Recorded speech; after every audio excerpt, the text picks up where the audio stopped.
Hello everyone, कैसे हैं आप सब। आई होप आप सभी ठीक हैं। So welcome to all in Narela maths classes. Today we will start exercise 6.2। 6.2 के स्टेटमेंट क्वेश्चंस को हम काफ़ी इजी तरीके से सोल्व करेंगे, क्योंकि यह एक्सरसाइज आपके एग्जाम पॉइंट ऑफ व्यू से काफ़ी इम्पोर्टेंट है। और हाँ, अगर आपने अपने इस चैनल को अभी तक सब्सक्राइब नहीं किया है तो इसे सब्सक्राइब अवश्य ही कर दें, ताकि जब भी नई वीडियो मैं आप सभी के लिए अपलोड करूं तो आपको तुरंत नोटिफिकेशन मिल जाए। यस, वन इम्पोर्टेंट थिंग, अगर आप व्हाट्सएप ग्रुप पर ज्वाइन होना चाहते हैं तो मुझे 9560024787 पर मैसेज करें। व्हाट्सएप ग्रुप पर आपको free of cost class notes provide करवा दिए जाते हैं।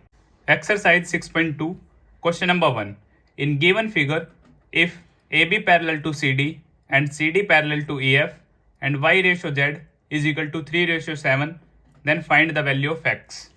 फिगर हमें गिवन है तो हम गिवन क्राइटेरिया लिख लेते हैं। गिवन है हमें AB पैरेलल है CD के और CD पैरेलल है EF के। तो यहाँ से मैं बोल सकता हूँ ये तीनों लाइन आपस में पैरेलल हैं। AB parallel to CD parallel to EF। और हमें गिवन है Y रेशियो Z 3:7।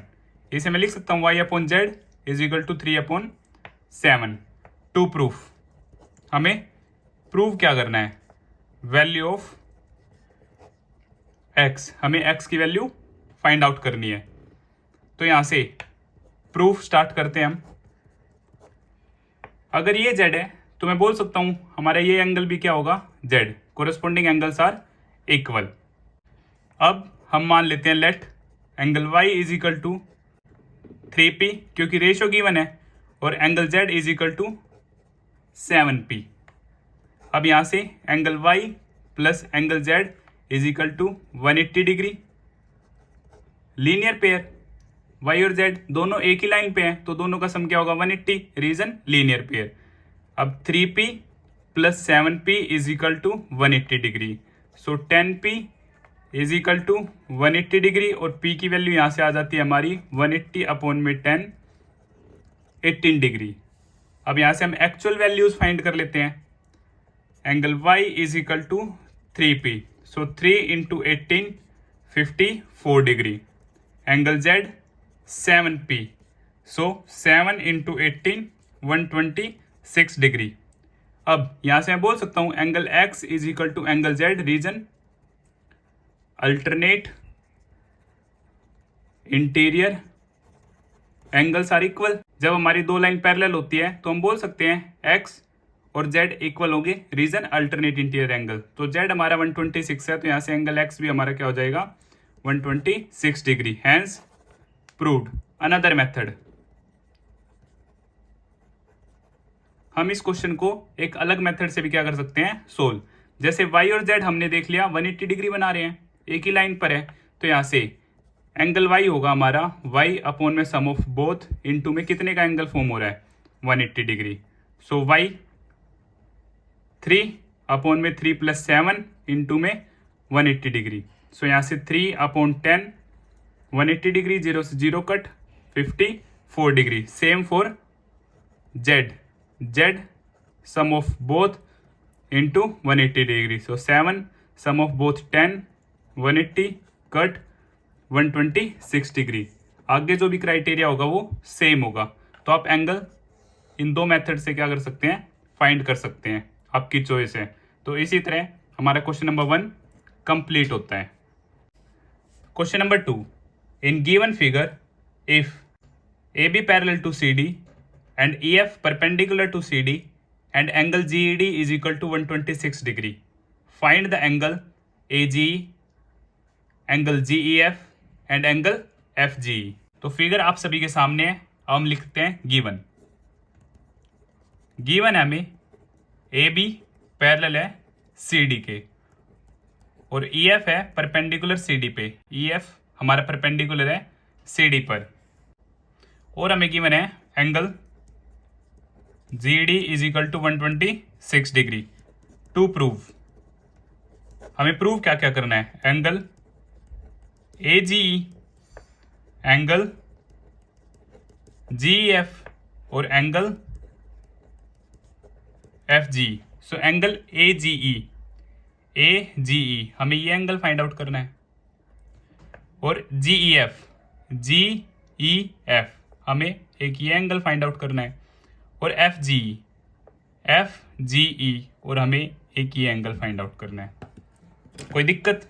हमें गिवन है जी ई डी, हमें एक कंप्लीट एंगल गिवन है 126 डिग्री। तो हम स्टार्ट करते हैं अपना प्रूफ।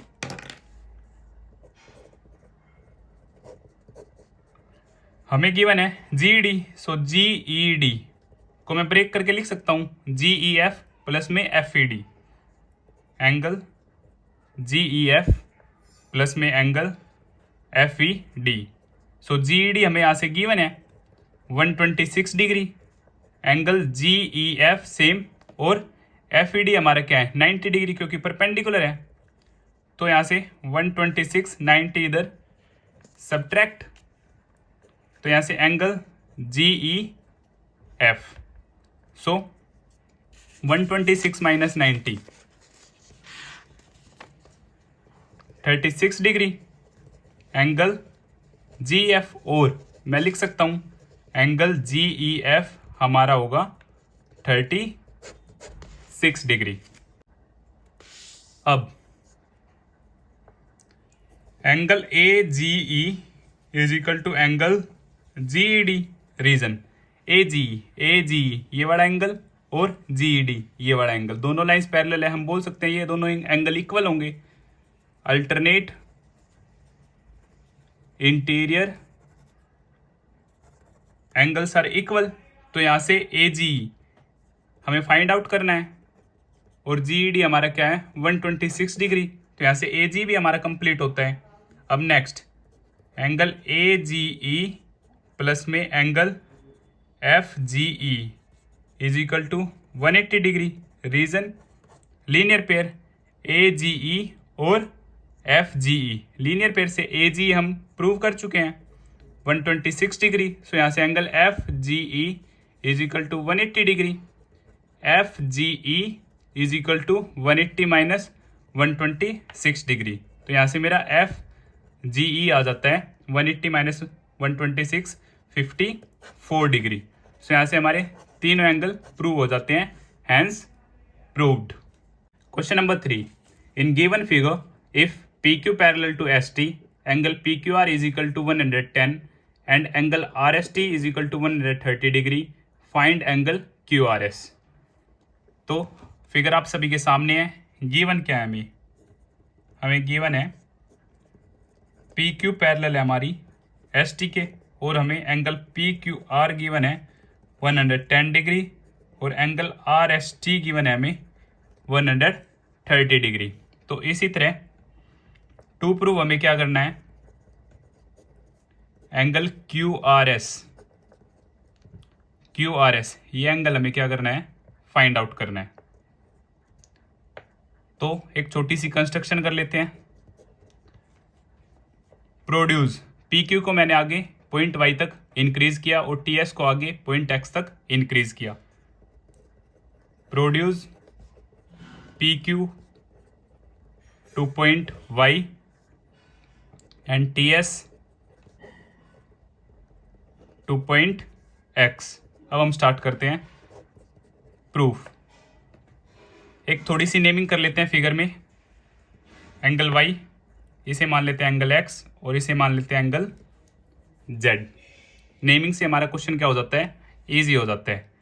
सो एस टी हमारी पैरेलल थी पी क्यू के, तो लाइन इंक्रीज करने के बाद ये दोनों लाइंस आपस में पैरेलल हैं। एक्स टी पैरेलल है हमारी पी वाई के, तो यहाँ से angle Y is equal to 130 degree. Reason corresponding angles are equal. तो अब मैं बोल सकता हूं यहां से एंगल एक्स प्लस में angle Y is equal to 180 degree. Reason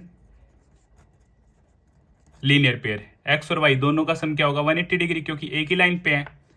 अब यहां से हमारे पास एक्स की वैल्यू आ जाएगी, क्योंकि वाई हम प्रूव कर चुके हैं 130 degree.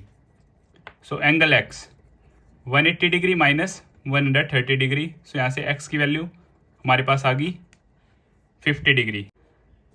Angle 110 plus angle Z is equal to 180 degree, same linear pair. आप यहाँ फुल फॉर्म लिखेंगे, सो एंगल जेड यहाँ से 180 degree minus 110 degree, angle Z is equal to 70 degree. अब इस पॉइंट को हम मान लेते हैं M.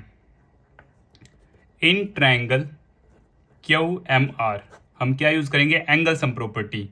Angle Q plus angle M plus angle R is equal to 180 degree, angle sum property.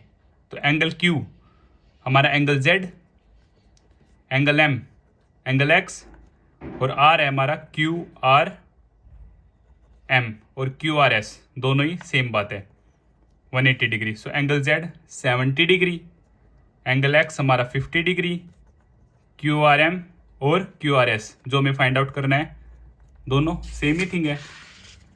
70 प्लस 50 120 degree, Q R M is equal to 180 degree. So यहाँ से angle Q R M is equal to 180 minus 120, angle Q R M हमारा आ जाता है 60 degree. Q R M और Q R S दोनों ही सेम है, तो यहाँ से मैं बोल सकता हूँ एंगल क्यू आर एस जो हमें प्रूव करना था वो हमारा आ जाता है 60 डिग्री, हैंस प्रूव्ड। अगर आपको फिर भी कुछ डाउट है तो आप मुझे कमेंट बॉक्स में बता सकते हैं, या फिर आप मुझे 9560024787 पर मैसेज कर सकते हैं। Question number 4, in given figure if A B parallel to C D and angle A P Q is equal to 50 degree and angle P R D is equal to 127 degree, find the value of x and Y. So हमें given है, figure आप सभी के सामने है। Given A B parallel to C, A B parallel है C D के, हमें गिवन है, और हमें गिवन है एंगल ए पी क्यू हमारा 50 डिग्री है और एंगल पी आर डी हमारा 127 डिग्री है। टू प्रूव, हमें प्रूव क्या करना है, value of x and value of y. अब हम स्टार्ट करते हैं प्रूफ। अब मैं बोल सकता हूं दोनों लाइंस पैरेलल है, डी आर क्या है हमारी एक ट्रांसवर्सल है, so 50 plus Y is equal to 127 degree, alternate interior angles are equal. So यहां से हमारे पास y आ जाएगा 127 minus 50, so y is equal to 77 degree complete. और ए बी हमारी पैरेलल है सी डी के, D Q is a transversal, D Q क्या हमारी ट्रांसवर्सल है, तो मैं बोल सकता हूं angle 50 is equal to angle X और angle X is equal to 50 degree, alternate interior angles are equal. तो एक्स और वाई की मेरे पास यहां पर वैल्यू आ जाती है जो हमें प्रूव करनी थी, so hence prove. Question number 5, in given figure PQ and RS are two mirrors placed parallel to each other. An incident ray AB strikes the mirror PQ at B. The reflected ray moves along the path BC and strikes the mirror RS at C and again reflects back along CD. Prove that AB parallel to CD. तो जैसे कि आप देख पा रहे हैं figure आप सभी के सामने गिवन है, PQ और RS क्या है, मिरर है। ये एक रे AB यहाँ से इंसिडेंट जाती है और रिफ्लेक्ट होके BC के पाथ से डाउन अगेन CD से रिफ्लेक्ट। गिवन है हमारे पास PQ parallel to RS। To prove, हमें प्रूव करना है AB पैरेलल टू CD और कंस्ट्रक्शन वर्क जो मैंने किया फिगर में, जो BM है परपेंडिकुलर है हमारा PQ पे और CN है हमारा परपेंडिकुलर RS पे। सो BM परपेंडिकुलर टू PQ और CN परपेंडिकुलर टू RS। अब हम स्टार्ट करते हैं अपना proof. So angle 1 is equal to angle 2 और angle 3 is equal to angle 4। I is equal to R, ये आपका फर्स्ट लॉ ऑफ रिफ्लेक्शन है। एंगल ऑफ इंसिडेंट इक्वल होगा एंगल ऑफ रिफ्लेक्शन के। लॉज ऑफ रिफ्लेक्शन आपका एक science का topic है जिससे हम बोल सकते हैं angle I is equal to angle R. अब B N parallel to C N, ये बी एन है जो सी एन के पैरेलल होगा। क्यों? क्योंकि परपेंडिकुलर है और बिकॉज पी क्यू पैरेलल है आर एस के। पी क्यू हमारी पैरेलल है आर एस पे, तो यहाँ पे हम परपेंडिकुलर डालेंगे, वो भी आपस में क्या होगा? पैरेलल होगा। Angle 2 is equal to angle 3, अगर ये दोनों लाइन पैरेलल है और बी सी क्या एक ट्रांसवर्सल है, so angle 2 is equal to angle 3। Reason alternate interior angles are equal, alternate interior angles are equal. अब इसे हम मान लेते हैं equation number 1। Angle 1 is equal to angle 2, ये हम ऊपर बता चुके हैं, हम इसे मान लेते हैं equation number 2। Angle 3 is equal to angle 4, इसे हम मान लेते हैं equation number 3। From equation 1, 2 and 3 हम बोल सकते हैं angle 1 is equal to angle 2 is equal to angle 3 is equal to angle 4। ये सभी एंगल्स आपस में क्या हैं? इक्वल हैं। तो यहाँ से angle A B C is equal to angle B C D, angle A B C is equal to angle B C D. How? Angle 1 plus angle 2 is equal to angle 3 plus angle 4। ये हम prove कर चुके हैं। Angle 1 plus angle 2 और angle 3 plus angle 4, इनका सम क्या होगा? एक जैसा होगा। जैसे एंगल 1 की जगह मैं एंगल 2 भी यूज़ कर सकता हूँ, सो एंगल 2 प्लस एंगल 2, एंगल 3 की जगह भी मैं यूज़ कर सकता हूँ एंगल 2, और एंगल 4 की जगह भी मैं क्या यूज़ कर सकता हूँ? Angle 2। So twice of angle 2, twice of angle 2, दोनों ही सेम है, कट जाएंगे। सो 1 इज इक्वल टू 1, दोनों ही क्या हमारे सेम है। अगर ऐसा है और ये दोनों इक्वल कब पॉसिबल है? ये दोनों एंगल्स हमारे कब इक्वल पॉसिबल है? जब ए बी पैरेलल होगी सी डी के। तो मैं यहाँ से कह सकता हूँ so we can say that A B parallel to C D, hence proved. तो एक फास्ट रिकैप, हमें गिवन था पी क्यू पैरेलल है आर एस के, टू प्रूव हमें प्रूव करना है A B parallel to C D. So हम कंस्ट्रक्शन कर लेते हैं। बी एम क्या है? परपेंडिकुलर है पी क्यू पे, और सी एन क्या है? परपेंडिकुलर है हमारा आर एस पे। So angle 1 is equal to angle 2, angle 3 is equal to angle 4। Laws of reflection की मदद से मैं कह सकता हूँ angle of incident is equal to angle of reflection. So B N parallel to C N, B N C N के parallel होगी क्योंकि पी क्यू और आर एस आपस में पैरेलल है। अगर मैं इन पर परपेंडिकुलर ड्रॉ करता हूँ तो वो भी आपस में क्या होंगे? पैरेलल। अगर ये दोनों पैरेलल है, सो बी सी क्या है? एक ट्रांसवर्सल है। तो मैं बोल सकता हूँ angle 2 is equal to angle 3, alternate interior angles are equal. ये हम मान लेते हैं इक्वेशन नंबर 1। और angle 1 is equal to angle 2, angle 3 is equal to angle 4 हम ऊपर प्रूव कर चुके हैं, हम इन्हें मान लेते हैं 2 और 3। सो फ्रॉम इक्वेशन 1, 2 एंड 3 मैं बोल सकता हूँ angle 1 is equal to angle 2 is equal to angle 3 is equal to angle 4, सभी एंगल्स आपस में क्या है? इक्वल है। तो यहाँ से मैं बोल सकता हूँ angle A B C equal होगा एंगल बी सी डी के। और ऐसा कब पॉसिबल है? जब लाइंस पैरेलल हैं, A B parallel to C D, alternate interior angle से। इसे मैंने प्रूव भी किया है। एंगल ए बी सी हमारा angle 1 plus angle 2 is equal to angle 3 plus angle 4। अब एंगल 1 की जगह मैं लिख सकता हूँ एंगल 2, क्योंकि हम ऊपर प्रूव कर चुके हैं एंगल 2 प्लस एंगल 2, 3 की जगह भी एंगल 2 और एंगल 4 की जगह भी angle 2। So twice of angle 2 is equal to twice of angle 2। ये दोनों कट गए, 1 इज इक्वल टू 1, दोनों आपस में क्या है? इक्वल है। So we can say that A B parallel to C D, और ये हमें क्या करना था? प्रूव करना था, हैंस प्रूव्ड।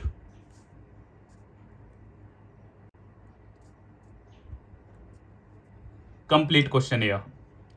तो इसी तरह हमारी एक्सरसाइज 6.2 कंप्लीट होती है। अगर आपका फिर भी कुछ डाउट है तो आप मुझे कमेंट बॉक्स में बता सकते हैं, और अगर आपको मेरी वीडियोस अच्छी लगती हैं तो इन्हें लाइक, शेयर एंड सब्सक्राइब करना ना भूलें। Thank you.